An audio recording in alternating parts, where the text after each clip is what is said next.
Oke, selamat datang kembali di video saya. Di video kali ini saya akan membahas bagaimana Novep mampu menyembuhkan insomnia akut. Nah, ini yang yang kemarin ada yang bertanya ya, bagaimana cara menyembuhkan insomnia dan yang membuat dirinya tuh jadi kecanduan PMO itu makin susah dihilangkan. Karena ini juga saya pernah punya pengalaman ya, ketika dulu saya kecanduan PMO, tiap kali malam tuh insomnia, saya itu selalu mencari jalan jalan pintas atau shortcut dengan PMO.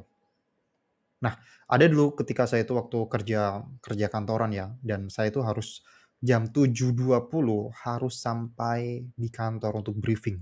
Nah, kemudian saya insomnia jam 1 jam 2 itu nggak bisa tidur. Ah, saya bingung nih, gimana nih? Masa besok saya nggak tidur sama sekali, sedangkan pekerjaan saya itu kan di kantor, tapi ada kalanya lapangan juga ya, harus keluar gitu ya. Dan biasanya kalau misalnya saya itu nggak tidur seharian, itu tuh di jalan itu kayak nggak konsentrasi dan justru malah membahayakan. Karena saya pernah ada cerita pernah kecelakaan gara-gara malamnya kurang tidur gitu ya, jangan dicontoh pokoknya. Dan karena saya merasa jam 1 jam 2 itu saya belum tidur, ya udah saya PMO. Seperti kebanyakan orang yang menggunakan masturbasi untuk jalan pintas mengatasi insomnia. Nah, awalnya memang saya bisa langsung tidur gitu ya, karena badan jadi rileks, lemes, dan jam 6 tuh saya bisa bangun gitu ya. Dan ini cukup efektif, tapi setelah saya berulang kali insomnia dan saya selalu mengambil shortcut melakukan PMO, masturbasi itu, lama-lama otak saya itu jadi terbiasa dan menjadi kebal. Justru yang awalnya saya itu insomnia, ketika melakukan PMO, ini udah nggak ngefek lagi. Ini nggak ngefek lagi dan saya malah semakin insomnia dan sampai semalaman tuh nggak tidur. Dan setelah saya cari tahu ternyata memang kayak otak itu memiliki sebuah toleransi terhadap kesenangan gitu ya. Sama halnya dengan gini deh, orang yang minum kopi pertama kali pasti dia itu langsung bisa melek semalaman.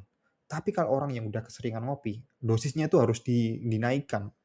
Karena kalau orang-orang yang udah kecanduan kopi biasanya mereka dengan bangga mengatakan gini, "Oh, saya mau ngopi berapa kali pun saya bisa tidur." Nah, karena memang otak tubuh kita itu punya sebuah sebuah kemampuan untuk beradaptasi untuk memberikan toleransi pada tubuh, sehingga bisa terbiasa gitu ya. Ini mungkin yang terjadi pada diri saya dulu, kenapa insomnia saya itu nggak sembuh hanya dengan melakukan PMO, karena saya itu cuman menyelesaikan sebuah masalah dengan sementara, bukan mencabut akar masalahnya, yaitu insomnianya. Dan ini mungkin yang dialami oleh salah satu subscriber saya yang kemarin bertanya, dia insomnia dan dia selalu selalu PMO, dan ini justru menjadi sebuah lingkaran setan gitu ya.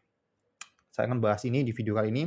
Sebelumnya, saya pengen memberikan informasi bahwa saya baru saja menulis sebuah mini e-book 15 halaman, nggak banyak gitu ya. Ini bisa kamu baca, kamu konsumsi hanya sekali duduk, yang bertopik tentang rahasia alam bawah sadar untuk menghentikan kecanduan PMO. Di mana kebanyakan kita itu dalam mengatasi kecanduan PMO hanya dalam sebuah zona alam sadar saja. Sedangkan apa yang menentukan hidup kita 95% ditentukan oleh alam bawah sadar, ditentukan oleh alam bawah sorry kebalik, ditentukan oleh alam bawah sadar. Nah, ini alam bawah sadarnya, ini alam sadarnya. Nah, silakan kamu bisa baca mini e-book ini di link yang ada di deskripsi. Kita langsung mulai saja. Nah, sebelumnya saya pengen disclaimer terlebih dahulu bahwa tadi saya mengatakan bahwa bagaimana Novep mampu menyembuhkan insomnia akut. Tapi di sini saya mengatakan bahwa Novep bukan magic pill, bukan sebuah obat yang mujarab yang langsung otomatis membuat diri kamu tuh mencabut akar dari insomnia. Novep tidak memberikan solusi langsung terhadap insomnia. Saya katakan ini adalah sebuah kesalahan kalau ada orang yang berpikir kayak gini. Tapi kalau Novep membuat kita itu memperbaiki dalam faktor-faktor yang menyebabkan insomnia, dan kemudian insomnianya ini bisa hilang, ini baru benar. Jadi Novep berpengaruh. secara tidak langsung dalam mengatasi insomnia. Ini saya setuju, tapi bukan no vape secara langsung mengobati insomnia, no no no, enggak kayak gitu. Ini harus ditekankan ya, jangan pernah berpikir bahwa no vape itu sebuah hal yang ajaib. No vape memang punya manfaat, tapi itu kembali lagi, setelah itu masih banyak step lah ibaratnya, bukan bukan sekedar no vape itu ada solusi dari semua masalah yang terjadi pada hidup hidup kita gitu ya. No no, enggak kayak gitu, tapi memberikan manfaat tentu saja. Nah sekarang kalau kita berbicara insomnia, apa sih penyebab insomnia? Penyebab insomnia adalah karena ritme sirkadian dalam tubuh itu berantakan. Nah, apa sih ritme sirkadian? Bayangkan, tubuh manusia itu tuh punya sebuah jam di dalam tubuh.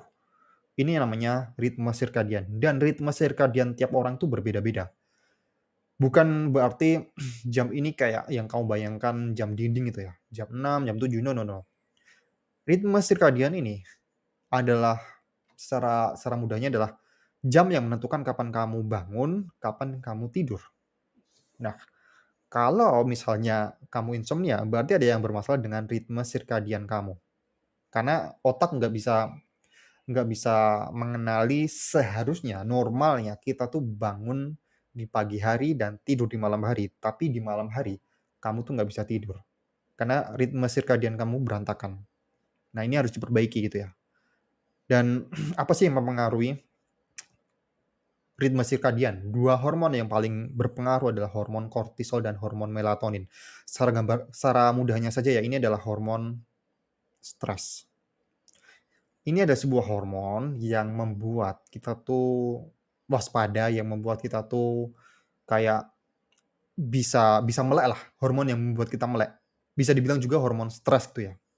Kemudian hormon melatonin ini mungkin kamu udah pernah dengar ya, ini hormon yang membuat kita ngantuk, membuat kita tuh tidur terlelap. Nah, normalnya orang adalah ketika di pagi hari, siang hari, hormon kortisolnya itu naik dan hormon melatoninnya itu turun, hormon melatoninnya turun. Nah, ketika di malam hari, ini gambar bulan ya, hormon melatoninnya itu naik dan membuat kita ngantuk. Sebaliknya, hormon kortisol ini turun. Hormon yang membuat kita melek turun. Jadi bisa dibilang kayak hormon kortisol dan hormon melatonin itu sama halnya dengan sebuah permainan jungkat-jungkit lah, bisa bisa dibayangkan kayak gitu. Kalau misalnya kortisolnya naik, ini melatoninnya turun. Nah, sebaliknya kalau ininya melatonin, berarti ini kortisolnya. Jadi kayak bekerja berlawanan gitu ya. Nah, kalau orang yang insomnia kebanyakan itu tuh hormon kortisolnya terlalu tinggi sehingga hormon melatonin yang seharusnya naik ini selalu tertekan, ini selalu ditekan, ada bebannya gitu ya. Dan membuat ini kalau misalnya terlalu banyak beban, membuat hormon kortisol itu selalu naik dan jadinya stres, jadinya waspada, jadinya kita nggak bisa tidur. Ini jadi nggak bisa tidur, ini malam-malam nggak bisa tidur gitu ya, yang akhirnya PMO. Nah, ini akhirnya PMO. Nah, jadi di sini bisa dimengerti ya, kurang lebih kayak gitu. Nah, penyebab hormon kortisol dan melatonin terbolak-balik adalah karena yang paling besar yang menyebabkan karena lifestyle kita, gaya hidup. Nah, orang yang punya jam shift malam, itu tentu saja hormon kortisolnya itu ketika malam hari naik, melatoninnya itu ketika di pagi hari, di siang hari, ketika dia udah selesai shift, justru melatoninnya itu naik sehingga dia tertidur di pagi hari, siang hari. Malamnya dia baru melek gitu ya. Nah, ini beberapa orang memang ya udah resiko pekerjaan lah. Jadi harus kayak gini. Nah, ada juga karena yang paling berpengaruh kenapa sekarang orang itu nggak bisa tidur jam 8. Orang tidur jam 8 itu sekarang kayaknya mustahil banget ya, jam 8, jam 9 kayak mustahil banget karena kebanyakan yang paling besar adalah pengaruh blue light. Blue light. atau cahaya biru. Nah, apa itu blue light? Blue light itu adalah sebuah cahaya yang dipancarkan oleh LED layar handphone kita. Dan apa maksudnya? Sorry, aku minum dulu.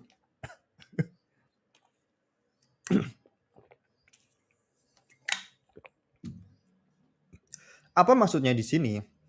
Ketika mata kita, ini mata ya, katakanlah seperti ini lah, ini mata lah, saya nggak bisa gambar lah.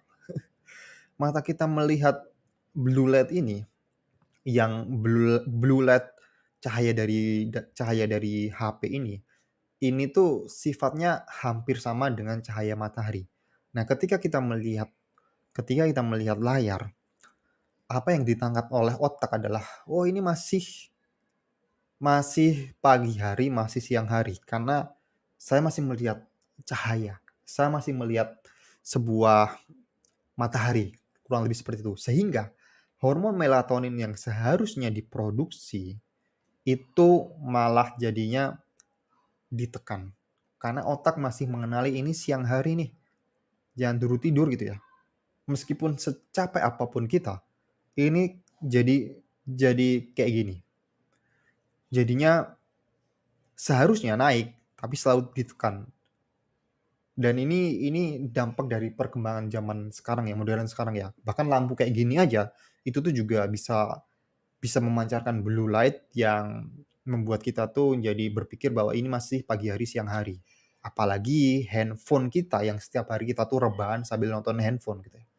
Dan yang harus digarisbawahi di sini adalah mau kamu suka atau tidak suka dengan statement saya ini. Semua orang yang kecanduan PMO sudah pasti kecanduan handphone, kecanduan gadget. Saya udah bilang ini berkali-kali, dan orang yang kecanduan PMO pasti kecanduan gadget, kecanduan kecanduan hal yang berbau digital. Karena pornografi zaman sekarang kebanyakan adalah yang ada di layar. Udah jarang banget orang nonton di majalah itu ya. Sekarang dengan video lebih menarik otak kita. Nah, selanjutnya dampak PMO terhadap dua hormon ini yang saya bilang tadi.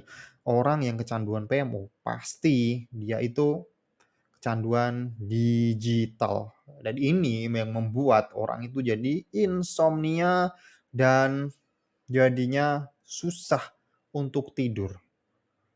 Apalagi ketika orang yang kecanduan PMO itu selalu secara psikologisnya, itu orang-orang bisa dibilang yang punya masalah dengan dirinya, mungkin dia itu stres, dia itu pada dasarnya depresi, kemudian dia menggunakan PMO untuk melampiaskan atau mencari kesenangan sementara, tapi kesenangan sementara itu dibayarkan dengan perasaan stres yang makin makin naik gitu ya. Jadi bukan sebuah solusi yang benar-benar menghilangkan akar masalahnya, tapi hanya untuk jalan pintas saja.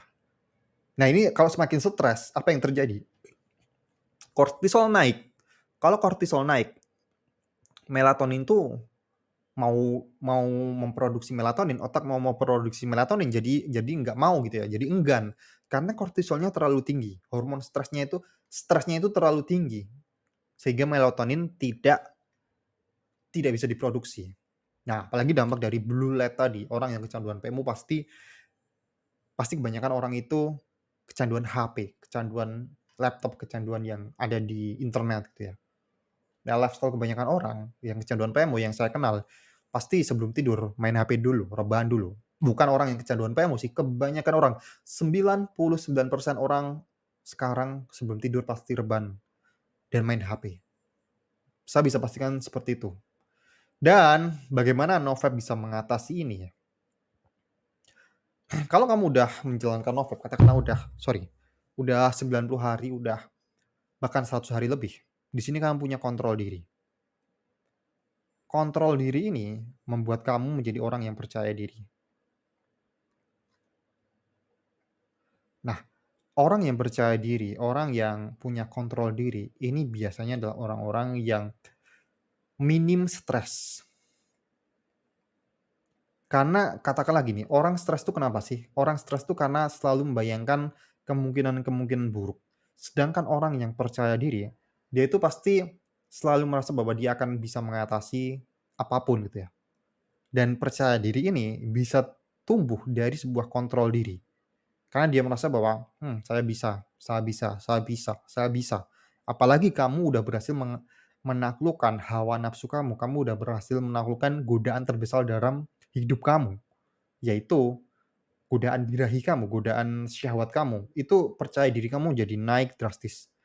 Nah, ini akan membuat kamu tuh setiap kali menghadapi gejolak kehidupan, di mana itu pasti ada masalah apapun, kamu tuh jadi merasa, "Oh, saya bisa mengatasi ini, ah, gampang ini, saya bisa mengatasi ini." Sehingga ini menjadi minim stres. Minim stres, hubungannya kita tuh jadi bebas dari insomnia. Karena ya seperti yang saya bilang tadi, ketika stres itu terlalu tinggi, hormon kortisolnya itu terlalu tinggi sehingga berdampak melatoninnya itu jadi tertekan untuk produksi itu nggak bisa. Nah, itu secara nggak langsung seperti yang saya bilang tadi, ini berpengaruh ya, no vape itu bisa mempengaruhi. Nah, selanjutnya digital detox. Ya, digital detox ini yang saya bilang tadi, orang yang kecanduan PMO pasti kecanduan handphone. Nah, ketika kamu melakukan no vape, mungkin kamu juga mulai menghapus sosial media kamu, menghapus TikTok kamu, menghapus Instagram kamu, menghapus Facebook kamu jadi digital detox, medsos dihindari. Screen time kamu di bawah 5 jam. Wah, sangat hebat sekali kamu. Sehingga ketika malam hari jam 8, jam 9 kamu udah stop nggak main handphone lagi. Peluang kamu untuk insomnia itu semakin kecil. Peluang kamu insomnia itu semakin kecil, menurun. Nah, ini secara nggak langsung itu bisa mengatasi juga. Nah, selanjutnya yang terakhir adalah transmutasi energi. Nah, ini ada hubungannya dengan stres juga. Di mana ketika kebanyakan orang stres itu selalu melampiaskan pada PMO. Nah, ketika kamu udah no vape, kamu melampiaskan itu pada aktivitas yang saya sarankan untuk paling nggak workout, sesimpel kamu jalan-jalan, jogging, kemudian kamu mentransmutasikan energi kamu untuk aktivitas yang benar-benar membuat kamu capek banget. Dan membuat kamu tuh senang banget. Katakanlah kamu jadi ngulik kok handphone ya? Jadi ngulik main gitar gitu ya. Ya kalau misalnya handphone mungkin kamu jadi ngulik untuk servis handphone mungkin ya. Untuk kamu ngotak-ngatik bagaimana cara software handphone bekerja gitu ya. Pokoknya intinya kamu jadi mentransmutasikan energi no vape kamu, energi seksual kamu pada hal-hal yang positif. Dan apa dampaknya? Secara psikologis kamu jadi senang. Kamu terhindar dari stres.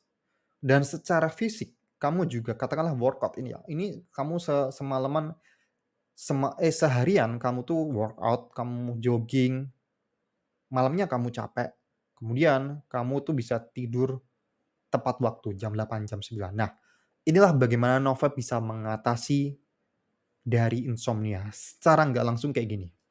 Nah, tapi di sini saya juga akan mengatakan bagaimana Novep itu tidak bisa mengatasi insomnia. Nah, ini faktor penyebab lain dari insomnia ya. Karena kenapa? Selain karena pengaruh stres, karena pengaruh melatonin dan kortisol, orang-orang yang punya jet lag, meskipun dia nggak stres, dia tetap insomnia gitu ya. Ini salah satu faktor lain.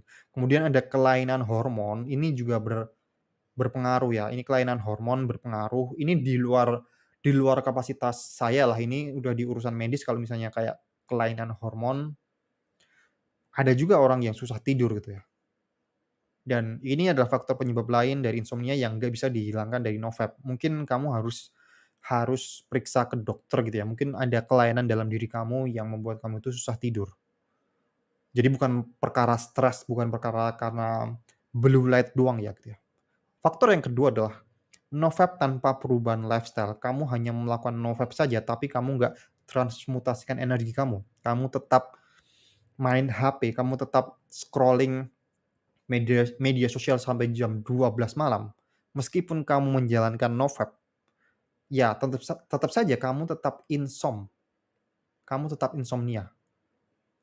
Jadi no vape tanpa perubahan lifestyle, di mana seharusnya kamu tuh menggunakan no vape untuk self improvement, bukan bukan berpikir gini, no vape adalah self improvement, yang mencakup semuanya. Nggak kayak gitu. Tapi NoFap adalah bagian dari self improvement, di mana self improvement itu luas banget. Dan gunakan NoFap ini menjadi alat bantu untuk mencapai goals kamu, tujuan kamu. Jadi kalau misalnya kamu tuh NoFap tapi tanpa ada perubahan lifestyle, self improvement kamu, ya sama saja kamu tetap insom gitu ya. Dan selanjutnya adalah dampak flatline dan adaptasi otak ini yang sering dikeluhkan oleh teman-teman, karena ketika di masa flatline kita tuh jadi memang ada sebuah penyesuaian, ada sebuah proses recovery dari otak kita di sistem dopamin kita, reward kita, dan ini mungkin akan mempengaruhi beberapa mekanisme di dalam tubuh kita yang tentu saja ini juga ada hubungannya dengan insomnia. Tapi yang harus digarisbawahi, flatline dan adaptasi otak ini tidak lama.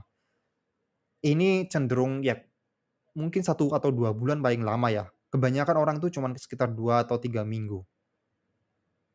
Saya udah membuat video tentang flatline, mungkin kamu bisa cek di video saya sebelumnya. Dan memang ketika 2 sampai 3 minggu ini, mungkin gangguan insomnia ini datang pada dirimu. Karena ada penyesuaian dalam otak. Otak itu mulai rewiring. Dan ini berdampak pada insomnia, berdampak pada pola tidur kamu. Oke? Dan terakhir, yang bisa saya berikan saran adalah 3 langkah praktis dariku untuk mengatasi insomnia. Tentu saja adalah pertama, batasi screen time 1 atau 2 jam sebelum tidur. Katakanlah jam 9 lah. Berarti kamu terakhir kali megang HP adalah jam 8 atau jam 7. Ini golden rule-nya adalah 1 sampai 2 jam sebelum tidur. Agar otak itu tidak mengenali cahaya yang masuk dan otak akan menganggap, "Oh, ini udah gelap." Jangan lupa ya, lampu kamar kamu itu juga harus dimatikan. Pokoknya kalau tidur itu ya udah matikan semua gitu ya, agar otak itu mengenali bahwa ini udah malam. Nanti hormon melatonin tuh akan dirilis oleh otak, oleh sebuah bagian otak yang bernama kelenjar, saya lupa namanya, pokoknya adalah pokoknya di dalam bagian otak. Nanti akan saya cari tahu ya. Kemudian yang mungkin kalau misalnya kamu tetap insomnia, cobalah untuk paksakan menatap matahari di pagi hari. Katakanlah kamu tuh semalaman nggak tidur gitu ya. Jam 7 pagi kamu keluar, kamu tatap matahari langsung. Kenapa? Karena ini bisa melatih dirimu agar otak itu mengenali bahwa, "Oh, ini pagi hari." Sinar matahari masuk otak dalam dalam otak kita melalui mata. Sehingga itu akan melatih bagaimana hormon kortisol dan hormon melatonin itu bekerja sesuai dengan fungsinya. Nah, cobalah kalau misalnya kamu susah banget untuk ini, paksakan menatap matahari di pagi hari. Ini akan membiasakan otak kamu tuh untuk mengenali dengan kapan kapan pagi hari, kapan malam hari gitu ya. Dan terakhir yang harus disadari bahwa relapse bukan akhir perjalananmu.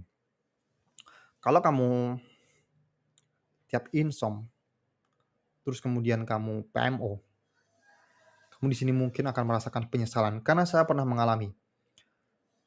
Ini akan nyesel banget. Ya ini manusiawi ya, nyesel gitu ya. Tapi dampaknya adalah ini menjadi sebuah stres, menjadi sebuah pikiran yang justru memperkuat insomnia kamu. Pokoknya mindset-nya adalah ketika kamu relapse, ini bukan akhir perjalananmu. Selama kamu ada di dalam perjalanan NoFap, ini perjalanan kamu itu masih panjang gitu ya. Kamu harus berpikir bahwa ini adalah sebuah maraton, bukan sebuah cepet-cepetan kayak sprint gitu ya. Jadi ngapain sih harus cepet-cepetan bisa 100 hari, 200 hari. No, no, no. Berpikirlah 5 tahun ke depan, 10 tahun ke depan. Jadi kalau misalnya kepaksa kamu relapse, that's fine gitu ya. Jangan pernah nyesel atau stres gitu ya. Ya nyesel nggak apa-apa. Yang penting tuh kamu sadar bahwa kamu bisa mengurangi dosisnya atau dampak yang terjadi pada pada dirimu gitu ya. Dari aktivitas PMO yang kebanyakan merusak mental kita, merusak psikologis kita. Oke?